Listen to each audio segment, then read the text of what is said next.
Dans ce chapitre, nous allons rapidement voir comment formater nos tests, c'est-à-dire comment donner, comment changer la taille, comment modifier la police, comment mettre en italique, en gras, donner des soulignements, faire des aliments, etc., etc. Et en CSS, pour modifier la taille d'un test, on utilise la propriété font size. Et nous avons deux types de tailles. Nous avons les tailles absolues et les tailles relatives. Les tailles absolues s'expriment généralement en pixels, en centimètres ou en millimètres. Et par exemple, nous avons le code font size 2.16 pins, ce qui veut dire que nous demandons à notre test de prendre 16 pixels sur notre page web. Et nous avons également les tailles relatives qui s'expriment généralement en pourcentage, en IM ou en EINS. Et cette technique s'adapte plus facilement aux préférences de taille des visiteurs. Nous pouvons également utiliser des valeurs standards, les tailles standards. Nous avons ici small, Nous avons font size 0,6 IM ou font size small. Lorsque vous utilisez, vous donnez la taille en IM, vous exprimez la taille en IM.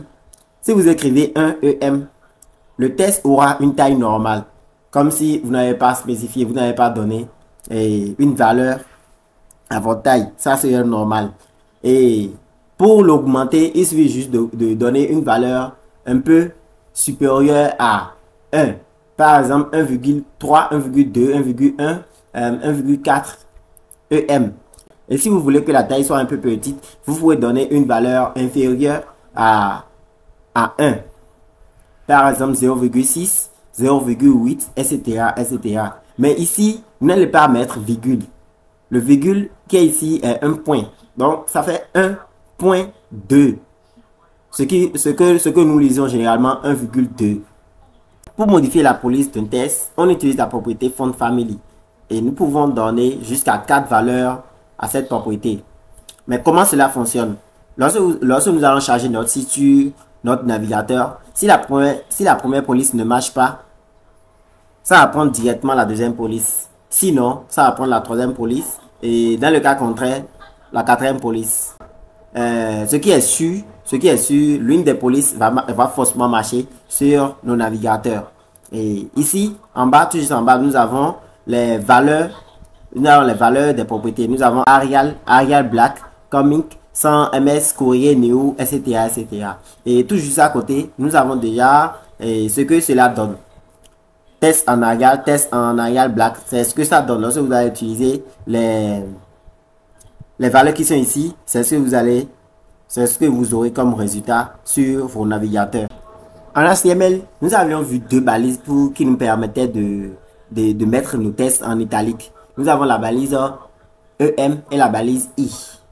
Mais il est préférable de faire nos stylisations en CSS. Et pour mettre un test en italique, nous utilisons la propriété font style. Et comme valeur à cette propriété, nous avons italique qui va mettre le test en italique. Et nous avons oblique qui va faire en sorte que le test soit un peu oblique par rapport à la valeur italique. Et nous avons la troisième valeur qui est normal.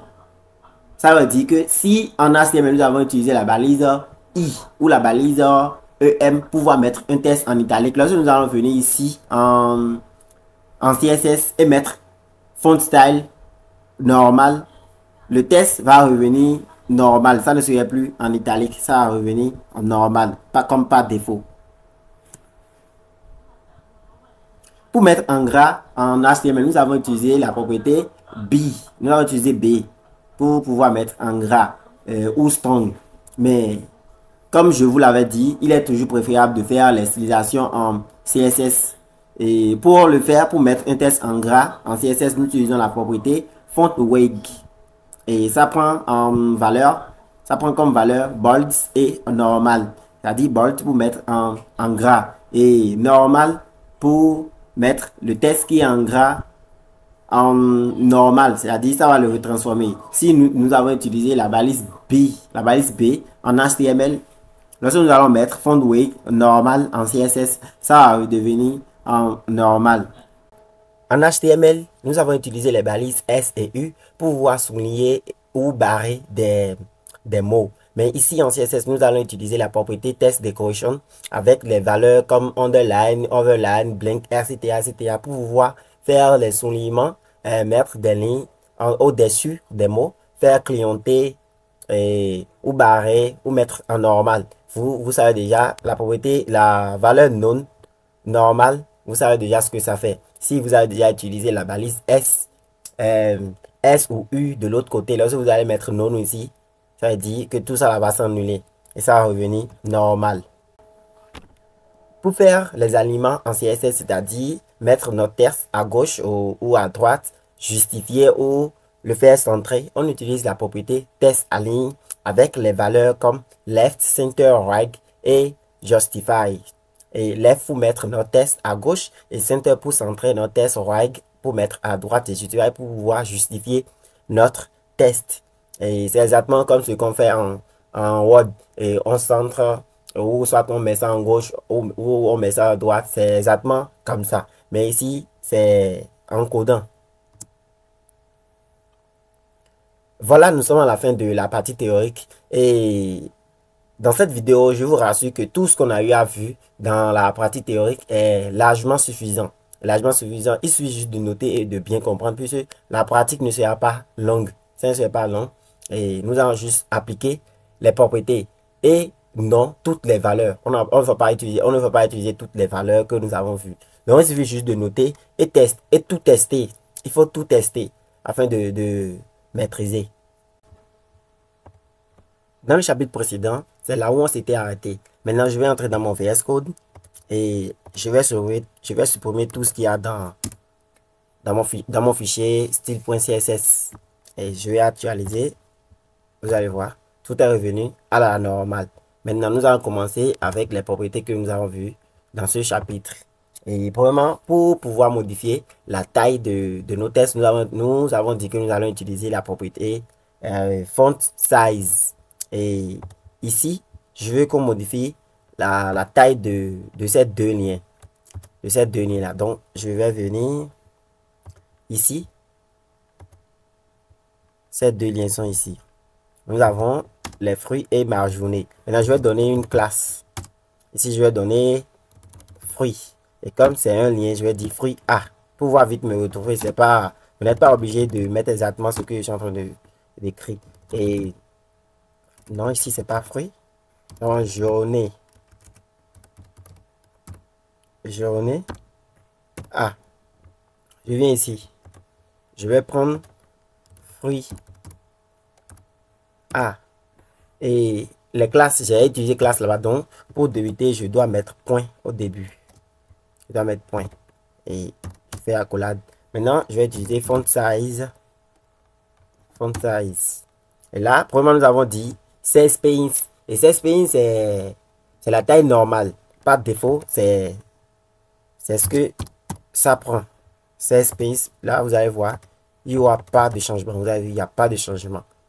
Et vous pouvez augmenter pour voir ce que ça donne. On va augmenter jusqu'à 30 et pour que vous constatez au moins le changement. Vous avez vu, c'est gros. Et moi, je ne vais pas utiliser ça en pixel. Je veux ça en... Je vais dire EM d'abord. EM, j'ai dit, lorsque vous utilisez un EM, ça veut dire c'est la taille normale également. Vous allez voir, ça va revenir à la normale comme ma journée. C'est pareil maintenant. Et si on veut augmenter, on peut donner jusqu'à 1,6 EM. Là, vous allez voir. C'est ça. C'est aussi gros. Maintenant, nous allons, si vous voulez que ça diminue également, vous pouvez mettre 0,6. Et souvenez-vous, virgule ici, ce n'est pas une virgule, c'est un point. Il faut mettre un point pour représenter notre virgule. Donc, je vais actualiser, vous allez voir, ça va devenir plus petit comme ça. Donc, pour continuer, moi, je ne vais pas utiliser ça également. Je préfère utiliser int large, comme ça. Et actualiser. Vous avez vu, c'est comme ça, les fruits comme ça. C'est mieux comme ça pour moi. Maintenant, je vais prendre les deux balises en même temps, les deux classes en même temps. Donc, je vais mettre également ici journée. Ah, là, je vais actualiser. C'est bon. Ensuite, nous allons voir les polices. Les polices. Pour pouvoir changer la police, nous avons dit que nous allons utiliser la propriété font family. Et toujours pour ces deux liens, nous allons utiliser cette propriété. Et nous avons font family. Il y a déjà des propositions de police. Et moi, je vais choisir Arial. Et disons, si ça ne vous propose pas quelque chose, vous êtes obligé d'écrire. Et je vous avais dit que vous pouvez écrire jusqu'à 4 polices comme ça. Et lorsque la première police ne va pas marcher sur un navigateur, la deuxième ou la troisième ou la quatrième peut marcher. Vous pouvez écrire n'importe. Mais déjà, avec ces deux, chez moi, je pense que ça va marcher. Et je vais actualiser, vous allez voir. Vous avez vu? C'est en Arial maintenant. Et ça marche correctement. Maintenant, nous allons mettre ce titre-là en italique. Ce titre-là en italique. Bienvenue sur notre site. Et j'espère que vous vous souvenez de la propriété CSS que nous devons utiliser à ce niveau pour pouvoir faire cela. Eh bien, c'est la propriété font style. Et ici, nous allons d'abord voir, c'est à ce niveau, H2. Donc, je vais donner une classe titre 2. Et on va venir ici, ça va faire point titre 2. Colonne font style. Pour mettre en italique, nous allons utiliser italique. Vous pouvez utiliser les autres et les autres valeurs pour voir. Nous avons oblique et non. Non, c'est pour annuler l'italique, la police italique que nous avons donnée avec la balise B et la balise I ou la balise EM en HTML. Mais moi, je préfère italique ici directement pour pouvoir évoluer. Je vais actualiser. Vous avez vu, c'est bien en italique. Ensuite, nous allons mettre notre test en gras. Je vais venir sur les deux liens en haut.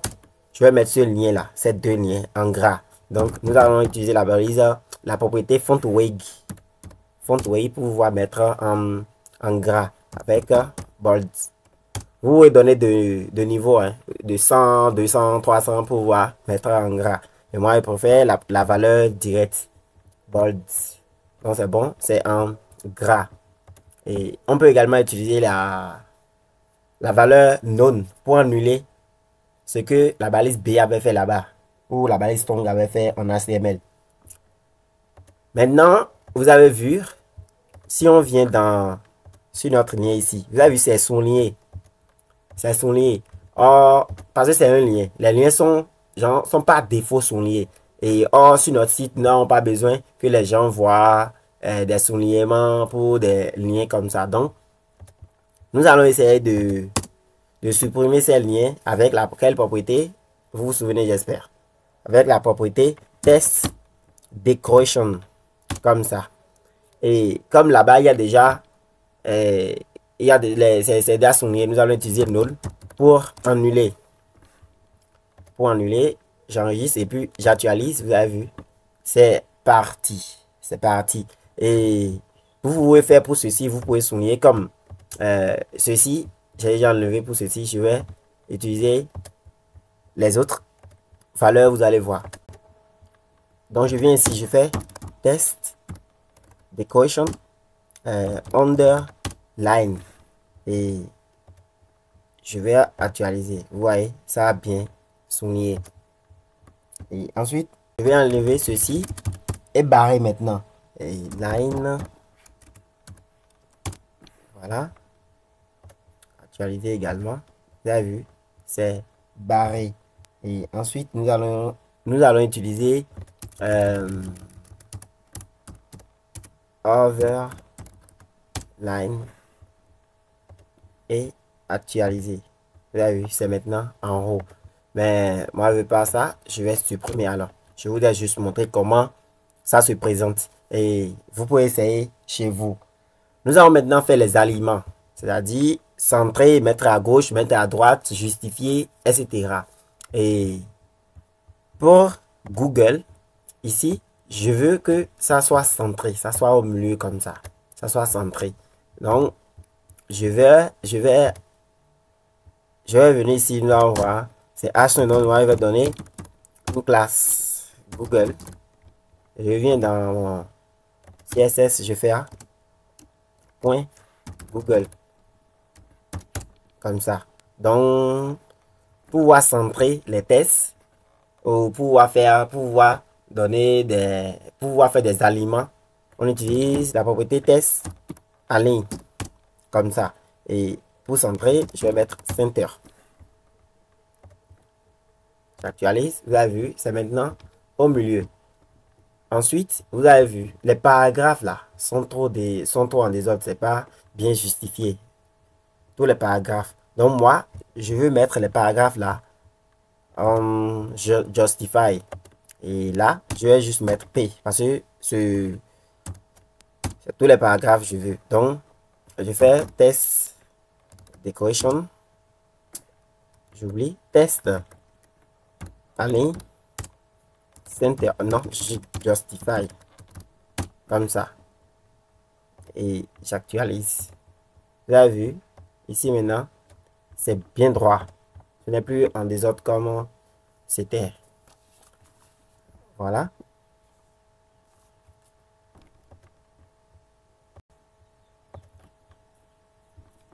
Voilà, dans ce chapitre, nous avons vu comment changer la taille, la police, mettre en italique, mettre en gras, faire des soulignements et des alignements. Et je vous l'avais déjà dit, dans la pratique, il n'y aura pas beaucoup de choses. Il n'y aura pas beaucoup de... Nous allons juste appliquer ce qu'on a vu dans la partie théorique. Donc, je vous demande de bien écrire ces propriétés-là quelque part pour ne pas oublier. C'est avec le temps, vous allez maîtriser ça, ça va rester dans votre tête. Mais pour le moment, écrivez ça quelque part pour pouvoir l'appliquer. Donc, dans les deux autres, en tout cas, tout ce qu'on va voir sur les propriétés, il n'y aura pas beaucoup de choses dans la pratique. C'est exactement comme celle-ci. On va juste pratiquer un tout petit peu et vous allez continuer le reste. Donc, il faut bien noter ce que nous allons voir dans la partie théorique. C'est très important et comprendre également. Bon, nous sommes à la fin.